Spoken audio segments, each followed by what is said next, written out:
coming in has slowed a little bit, so I think we'll go ahead and get started. And I'm sure in true Venture Cafe style, people will continue to come in. The one thing about virtual is the door is a little quieter than it is in the main room there in Havana. So welcome everybody. Good afternoon, and welcome to I-10 Second Thursday at Venture Cafe. My name is Melissa Grizzle, and I'm the Director of Entrepreneur Development at I-10. We are a not-for-profit that's been around since 2008 and worked with tech startups here in the St. Louis region, and have been partnering with Venture Cafe since they opened their doors to do our Second Thursday programming here. So monthly we bring topics that we think are important to entrepreneurs and other people in the innovation community. And that can often be very typical things like sales strategies and content marketing best practices and mentor best practices and the things that you would definitely think about wanting to know more about as you're growing a company.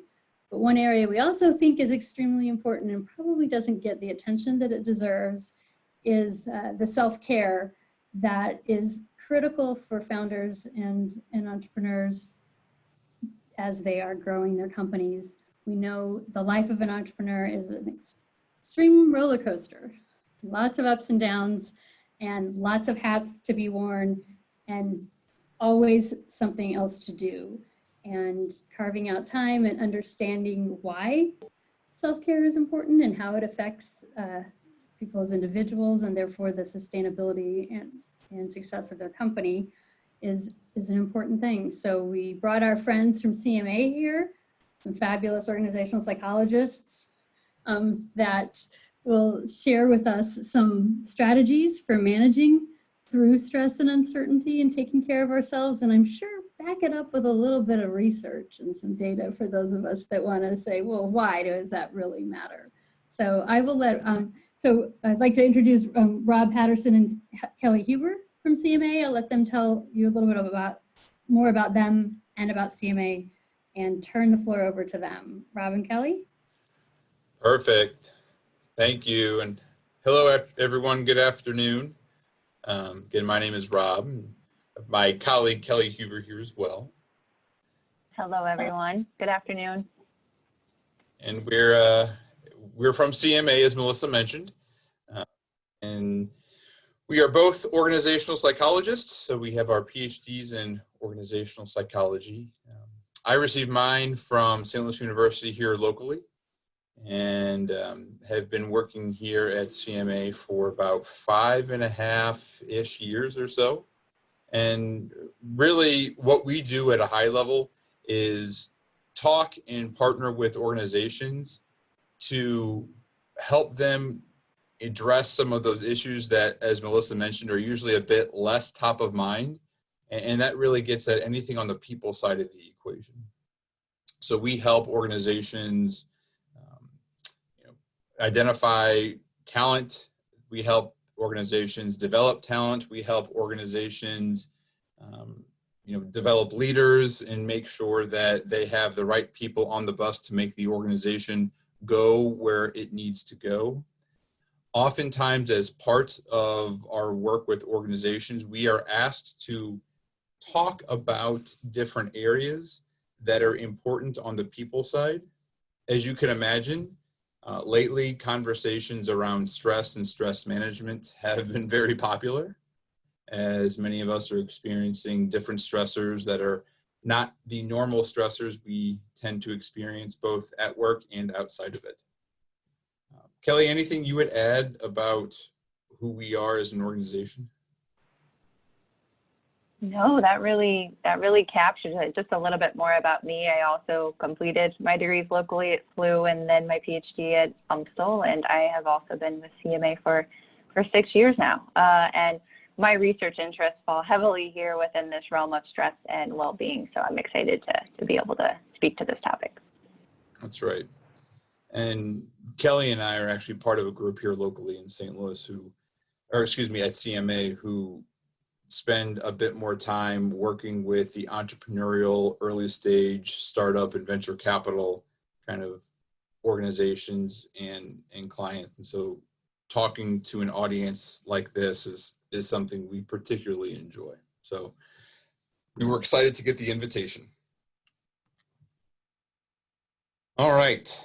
So as I mentioned before, our current state is one of flux. I think, I don't know when the last hour was that I checked my phone or checked the news and it didn't talk about COVID. And I can imagine that at least for the foreseeable future, that will tend to be the case. And so that has certainly rocked almost everyone's world. Like I mentioned before, it has certainly impacted not only how we come across to others at work, but what we do and how we manage outside of work. Outside of that, 2020 has been a very interesting year, continues to be a very interesting year. There have been a number of anti-racism demonstrations. The Black Lives Matter movement has certainly been in the media very consistently after some high-profile killings of Black Americans. And you add to that even more the political divisiveness and the times that we are experiencing now. And it just seems for a lot of folks that there is nowhere to turn that is just a comfortable, relaxing space. That for many of us, we consistently continue to remain on edge. And when that happens, we feel stressed. So there's a short or brief definition here of stress, which indicates it occurs when the perceived demands of a situation outweighs one's available resources. In other words, when we feel that we don't have the capability, the tools or resources to manage what the situation is throwing at us. There's a lot of reasons why people feel stress. There are some people who are more naturally inclined or sensitive to feeling stressed. So that's more of a personality component of someone. But there are a lot of other reasons that someone might feel stressed. Past experiences, our current environment is probably increasing the stress for all of us at the moment. And resources. So resources can be, do we have the tools to manage the stress, particularly when we talk about work, but also resources in the form of support. What support from other people do we have at work and outside of work to help us manage our stress? What we know is that when those support structures are not available during trying times, that can increase someone's stress response. Not all stress is bad, though, particularly, again, when we look at this from a work perspective, and given mine and Kelly's background, we tend to look a lot at research into work. There tends to be a sweet spot, There tends to be a sweet spot where some stress can lead to a more optimal performance. If we're not stressed out at all, that can lead to burnout. That can lead to a lack of energy or enthusiasm to actually achieve our goals. And so some stress help us be successful. But what we tend to find, particularly now when working with leaders and employees and organizations, is there are many more who are experiencing stress that is on the downslope of that normal curve, on the right-hand side of that normal curve there. Even in the work that Kelly and I do, we look at motivators, for example, and what we have found is since the COVID pandemic in late March and early April, when some of the factors that we look at related to how people are motivated have changed dramatically. So an example of that is when we look at someone's drive and motivation to take risks, to do things that are a bit different than what they're used to put themselves out there, that tolerance has decreased substantially. In other words, people are a lot more likely right now to play it safe. And there are likely a lot of reasons for that. Part of it is, again, when we talk about work, there's a lot of flux in work right now, and some people are concerned whether or not they will have a job, especially with so many people being laid off over the last couple of months.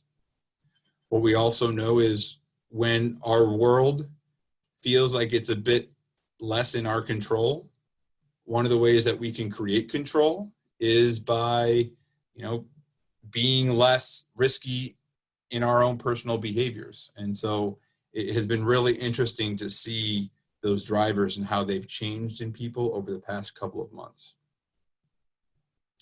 Kelly, anything you would add to the conversation around stress here? Sorry, couldn't unmute. No, I think that captures it well. When we talk about burnout and the neuroscience, what we know is when we are at our best, our thoughts, our reactions go through our prefrontal cortex. This is the most recent addition to our brains, right up front. The most primal part of our brains, on the other hand, if you do a cross section of my head here and you were to look right in the middle, you would see a component of the brain called the amygdala. The amygdala, among other things, controls our fight or flight tendencies. And what we know is when we're burned out or when we are stressed, our brain can short circuit a little bit. Instead of allowing ourselves the time to respond in a more thoughtful way, which happens when we respond from this part of our brain, we react quickly to something. And that happens when we don't allow our thoughts to be processed more, and it's just a quick response. And anthropologically, that makes sense, right? If a lion is coming at you, it probably isn't going to benefit you to think, well, is the lion coming after me? And why is the lion coming after me? It probably makes a bit more sense just to run away from the lion. And so that fight or flight tendency, it has some benefit. But what we find is when we're stressed, it can cause us to react in ways that can be impactful to not only the decisions we make at work, but our interactions with others. And so again, this is a bit more insight in science into how the brain works, and particularly on stress and why that can be the case. So this is the million-dollar question, right? What do we do? We all know that we are under increased stress. I have hopefully made an argument that stress can have a number of potentially negative outcomes, both at work and outside of it. What we're going to share with you here today are some specific strategies that we believe you all could benefit from and can really consider using in your own life. The premise we want to talk about here, though, is that premise of you can't be strong and effective professional if you're not taking care of yourself. It's akin to when we're at the airport or in an airplane, and many of us, I'm sure, have heard this spiel, right? If the oxygen masks come down, in the unlikely event that the oxygen masks come down, put the mask on yourself first before assisting others around you. And I think we're talking about a similar premise here. We can't be there for others if we're not there for ourselves. The ability to self-manage is an indicator of highly successful professionals.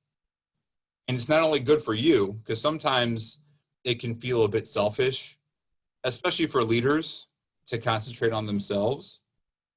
But one thing to remember is it's not just for you, it's for those around you. If you're not at your best, if your tank is empty, you can't be there for others. And as leaders in organizations, oftentimes we are required to be there for others, regardless of whether we're having a good or bad day.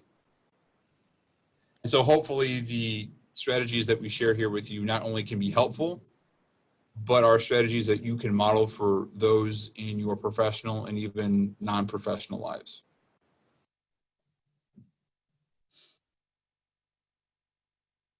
So we're going to talk about 3 different components here. I'm going to start the conversation, and then I'm going to hand it over to Kelly to finish it off.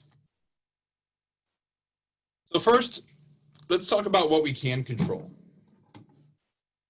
like I was mentioning before, there are always things that we can control and there are things that we can't.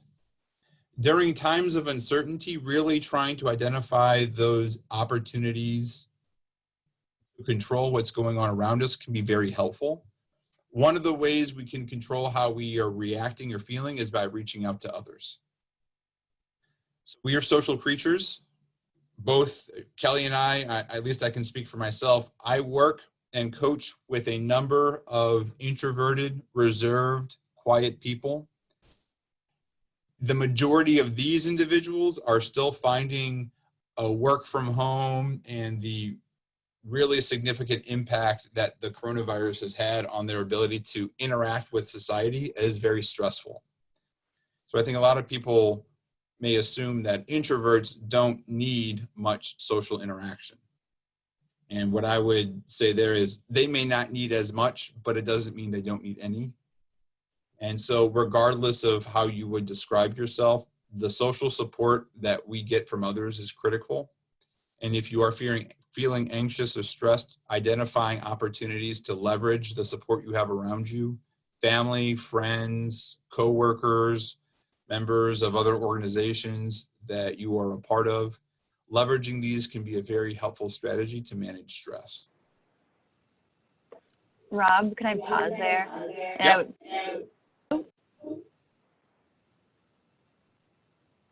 Can you hear me now? Yeah. Yeah, so I would just want to underscore this a little bit more. Rob, can you mute yourself? I think it might be echoing. Just a quick study that's really interesting that really brings this point home is a study where participants came into a lab and they gave them a moderate shock. And they compared all these different stress buffering strategies. So it was relaxation, mindfulness, journaling to reframe the stressor. And then one was holding the hand of someone you love, so holding a loved one's hand. And by far, the latter was the biggest strategy that was impactful. And if you think about it, growing up, the way in which we were able to metabolize stress was through relationships. And so this finding is just supported time after time and time after time. And so we just want to make sure, even while we are socially distancing, that we're not socially isolating, to Rob's point. I like the distinction that I've heard, especially earlier on in the pandemic, between socially distancing and physically distancing. Although I still use the term socially distancing, I think the intent I have around that is physically distancing and not necessarily socially distancing. So I've tried to find ways to connect with people, even if it is at a distance. Hello? Okay. Oh, Hello? yeah, someone have a question? Yeah, here's my stress relief. I just did a picture of Kelly. I just That did is beautiful. Well, I'm not done with it yet. It's just a pencil drawing. But it's You've done that in the last 15 minutes? That's amazing. about 5 minutes, right. 5 minutes. Oh my goodness. I'm just working away here. It's stress relieving, is all I'm telling you. That's beautiful. Oh, well, you're beautiful. What can I say? Oh my goodness. I love it. Yeah. Okay. In a lot of meetings that we will have internally, there are some meetings that Kelly and I will have at CMA with the rest of our colleagues where we do offsites. And there are a number of us who, as a way to remain engaged, but needing their minds to be a bit more busy, we'll bring in those adult coloring books and things like that to draw on. And so that can be a really helpful way, not only to manage stress, to your point, Arlene, but also, to constantly be doing something can actually make people a bit more likely to pay attention. Yeah. It helps. Yeah. All right. I'm going to hand it over to Kelly here. Still me, sorry. Got one more. Oh. So managing the situation is another one, and this is part of what I was talking about before as well, especially at work. When we feel like the walls are coming in, when we have too many tasks, particularly now, you know, it might have been easier for some of us before to walk down the hall or to call someone, you know, pretty quickly who worked in a different floor or a building across the street and say, hey, I need some help here. But for a lot of us now, it feels like just another task to ask someone for help. It's a task to achieve another task. And so in these situations, it can be really helpful to try to prioritize what's important for me now. You know, there's a great grid. It's called a number of things. I've heard it called the Eisenhower matrix, where we talk about the difference between something that is urgent and things that are important. And what we want to be doing is spending our time on those urgent and important things. Those are the things that need to get done now. And hopefully those urgent but unimportant things or are tasks that we can pay a bit less attention to. And those non-urgent and non-important things, although sometimes helpful in relieving stress, like sitting down and watching funny videos on YouTube, which is certainly a way that I manage my stress. But they don't take up too much of your time at work. And so really trying to identify what those top tier priorities are can be helpful.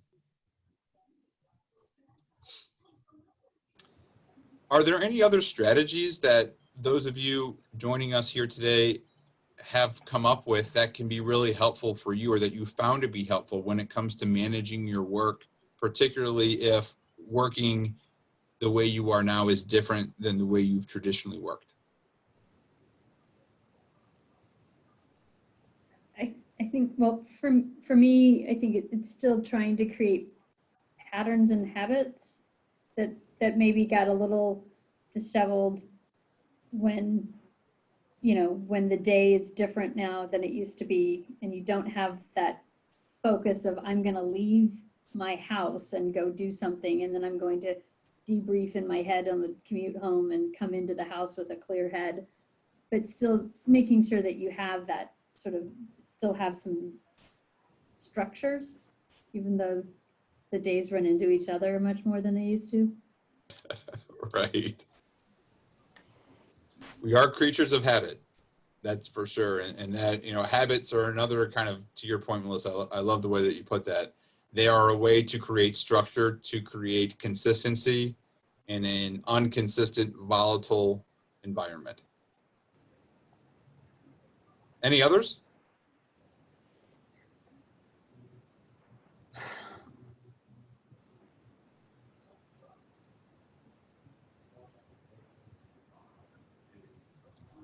All right. Let's go to our next strategy here. All right, I will dive in. So we talked about managing your situation. We can also look at managing our thoughts and our self-talk. So what is self-talk? So Rob, you want to advance the slide a little bit? Yeah, so you can think about thinking as self-talk. So anytime we are thinking, we're engaging in an internal dialogue with ourselves. And so this is important to think about, because while we may not be able to control our situations, we can control how we perceive and we process them, right? We can't control our stressors and our challenges, but we can shape the story we're telling ourselves. And that really hugely impacts how we ultimately feel and how we ultimately behave. So if my self-talk is negative and defeating and you know, overwhelming, then I'm going to feel a little bit more anxious and perhaps scattered or maybe paralyzed. Maybe I'll respond ineffectively. But if my self-talk is rational and empowering, I'm better able to assess my options and find the right way forward.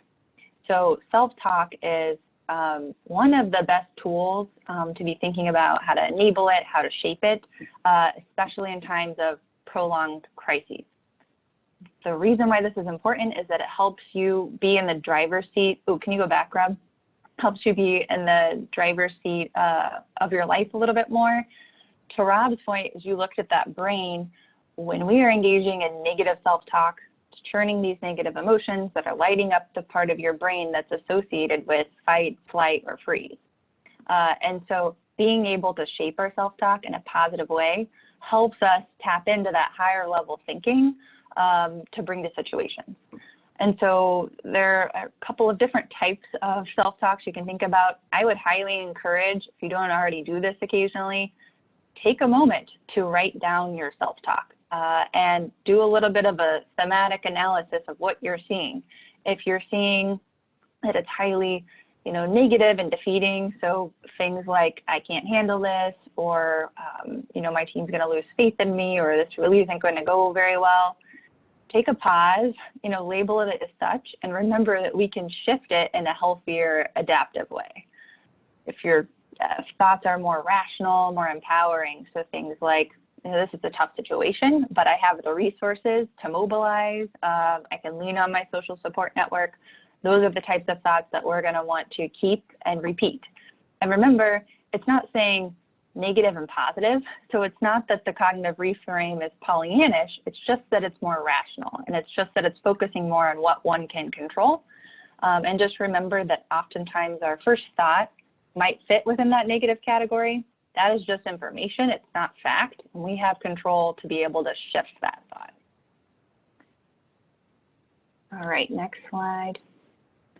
And so we can differentiate between our thinking. There are two buckets here of worry versus problem-solving thinking. So worry is pretty negative. It's pretty open-ended, pretty repetitive, so it tends to get stuck in that same groove on the record. And it tends to have kind of this negative cast of, oh, isn't this pretty awful? Whereas problem-solving thinking is much more focused on solutions and action plans. Again, it's focusing on that higher level thinking. It's more time limited. So it might, it might be thinking, this will last for 3 weeks or a few months. But the brain does a much better job when it knows that, stress has an end in sight. And it's much more cognitive than emotional. And so we can use this. So when we find that we're going into more of this unproductive anxiety, we can try to shift it into problem-solving thinking. We can listen for this type of talk in others to help them adjust. And it's not that we aren't being empathetic or that we're not listening to folks, because we want to listen to folks and hear them out. This is more when we see them in that kind of repetitive loop to try to help shift that thinking.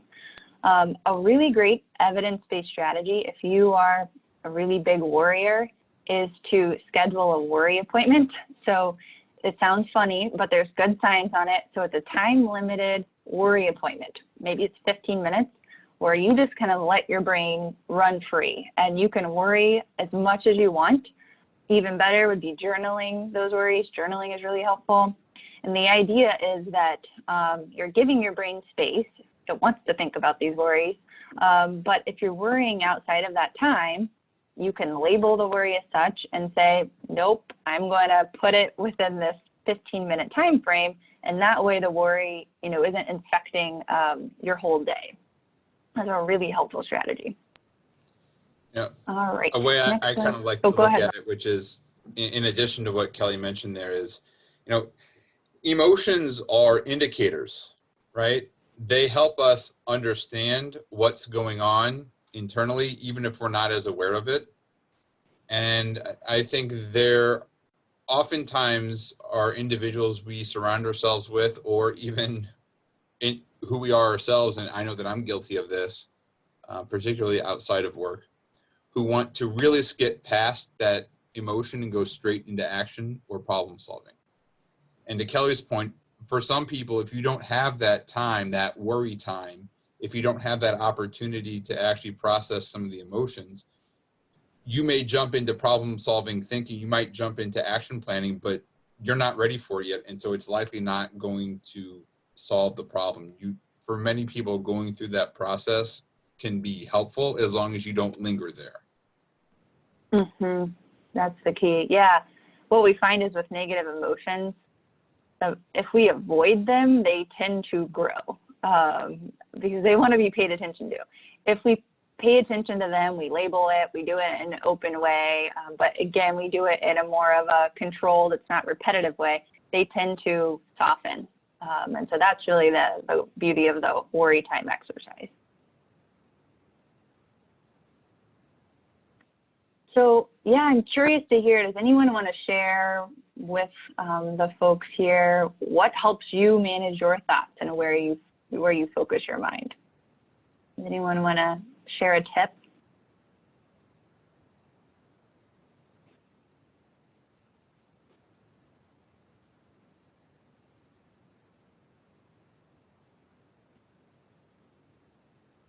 No? Okay.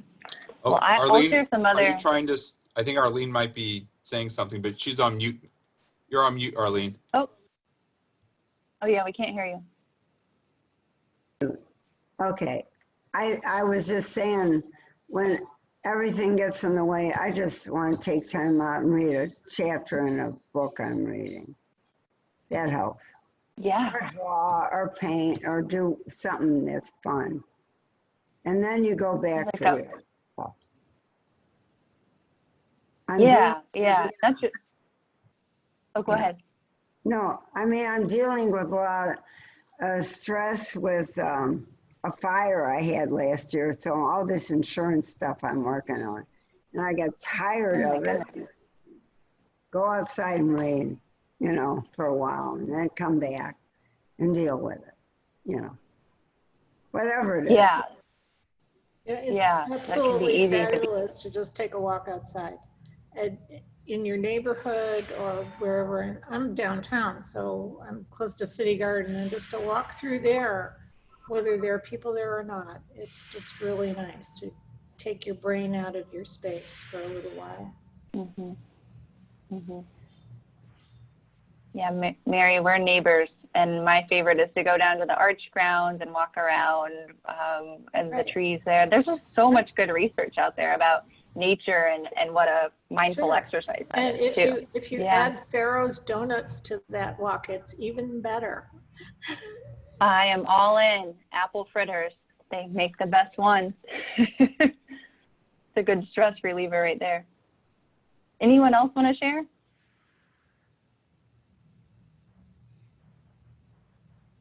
All right. Well, a couple of other tips here. So some evidence-based tips on managing your thoughts. And the first one is, you know, the feeling a lot of us are experiencing right now is grief, among many other feelings, but just this grief that we're not able to kind of live our lives in the way we want to, and that maybe we don't have the opportunities that we once did. And what we know with grief is that it can tend to take the color out of the picture a bit.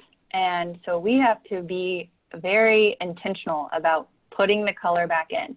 And so there's a great exercise called 3 Good Things, grounded in a practice of gratitude. And I know it sounds funny, but there is a lot of research out there on gratitude. It lets us know that we can really manage stress through this exercise.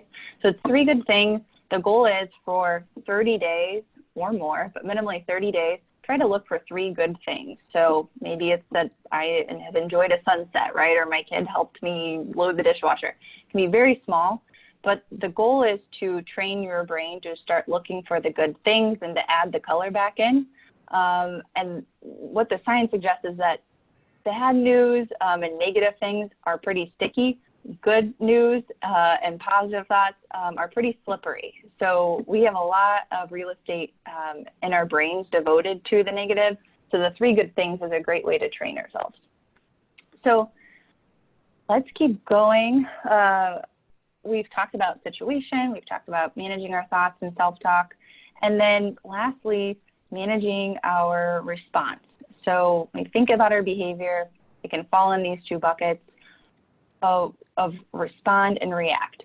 So react is very based on feelings, right? We act and then we process afterward. It's very adaptive in an emergency or dangerous situation. To Rob's point, right? If a lion is chasing you, it's pretty adaptive that we don't have to process whether or not to run. We just run and then we'll think about it afterwards. But it's not is helpful for long-term planning and thinking. And in fact, if we are continuously wearing that emergency hat, it can really wear on us and can really, as we're running that pretty adrenaline-fueled race, be pretty draining. And so, again, we're wanting to help you protect your precious resources right now and build those energy stores. So it's much better to think about how can I respond rather than react. Response is more about a cognitive and thoughtful response. We're thinking first, we're making decisions, and then we're acting. It's much more about a conscious choice, and it's much more about better for the long term.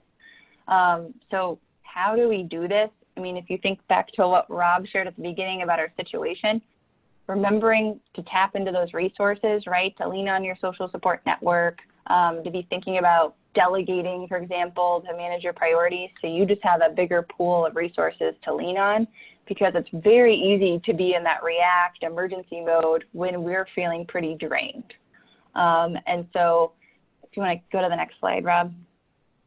There's a great quote here that wraps this up from Viktor Frankl. Some of you maybe have read his book called Man's Search for Meaning, but he was a Austrian psychiatrist and a Holocaust survivor. And his quote here is, "Between stimulus and response, there is space. In that space is our power to choose our response. And in our response lies our growth and our freedom." So it's that idea that when we're triggered, when there's a stimulus, we do have the power to kind of pause and intentionally choose our response. And again, we've talked here about resources and building up those resources. I highly recommend creating a self-care plan if you don't already have one, as a way to help us fill up our tanks and just kind of track it, helpful to share it with someone to hold you accountable. The categories here, so breathing, this is a really helpful one for responding rather than reacting in the moment. Just a few deep breaths help calm a pretty, nervous, jittery nervous system. And then, thinking about what we're eating and how much we're exercising. Exercise has been found, especially when it's vigorous, 3 days at least a week, to be as effective as antidepressants. So if you're under an immense amount of stress, get the exercise in. Sleep, that one can sometimes go when we're stressed, and that's a double whammy because we have a hard time regulating our emotions when we're not getting sleep. So really trying to aim for an average of 8 hours a night when you can. And then lastly, we've talked about this one, but can't emphasize enough, social support, making sure you're not isolating and that you're leaning on that network. As a parent of a 3-year-old and a 4-month-old, I've been really leveraging the breathing recently. It's worked most of the time. I can't say it's worked all the time, but the breathing is helpful. How about the sleep category, Rob? That's a bit less consistent, so I try to emphasize the ones that I have more control over. Right. Play to your strengths. So last slide before we'll go to some questions. So when we are stressed, what we find is that our focus tends to narrow.